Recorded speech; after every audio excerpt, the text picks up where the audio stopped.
Hi, I'm Dr. Kristen Mulcahy. Welcome to part 3 of our video series on intrusive thoughts. In our last video, part 2, we discussed how both trying to resist these thoughts or analyzing, trying to figure them out, are both counterproductive approaches and serve to only increase the anxiety associated with these thoughts long term. So, what is it that you need to do instead? Well, although this may sound crazy to you at this point, what you're actually going to have to do is get comfortable with these thoughts. So, this means allowing these thoughts to be there without reacting to them in any way. This is an evidence-based approach that we call exposure and response prevention, or ERP. So we accept having these thoughts and even practice purposefully provoking these thoughts. And this is the exposure piece, without reacting to them with any compulsive behaviors, particularly any analyzing or reassurance seeking. And this is the response prevention piece. So this essentially means that you do not and cannot ever have 100% certainty of anything, but that you are also not whatever horrible thing you're afraid of being or afraid of doing or have done. And yes, this applies to every possible horrible thought you could have. No exceptions. So this means you could be a possible anything, including a possible serial killer, rapist, pedophile, you name it. Really, it's just fill in the blank. The content of these thoughts is really irrelevant.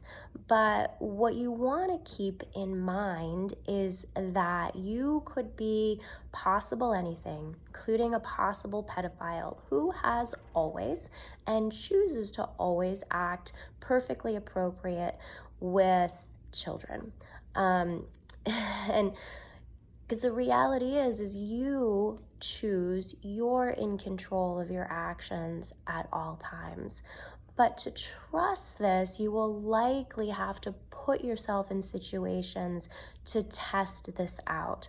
So this means if you've been avoiding knives because you're afraid of hurting yourself or someone else, it means yes, you're gonna have to get comfortable being around knives. If you've been avoiding children, even your own children, or you've been avoiding doing certain things with them because you're fearful of these thoughts or doing something to harm them, you're going to have to put yourself in a situation with your children so that you get more and more comfortable being with them in that situation.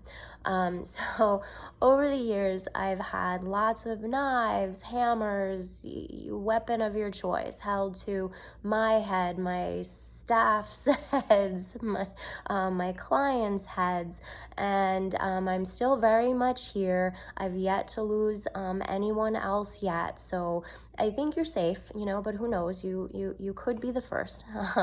So I'm sure all of this sounds a bit crazy at this point, but I can assure you that once you get used to doing the exact opposite of what you feel like you should be doing, because this is very counterintuitive, this is really the ticket to freedom from these thoughts.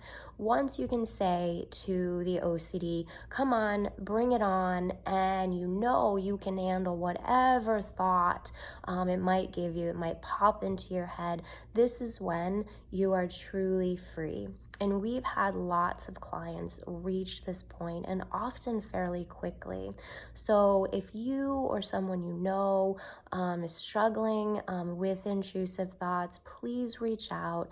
We're here to help. If you're out of state, we are able to customize intensive treatment programs for whatever time you might need. We are here in Massachusetts. Our practice is on beautiful Cape Cod, so we have lots of beautiful places to stay. So please don't hesitate in reaching out. There's no need to struggle with these thoughts any longer.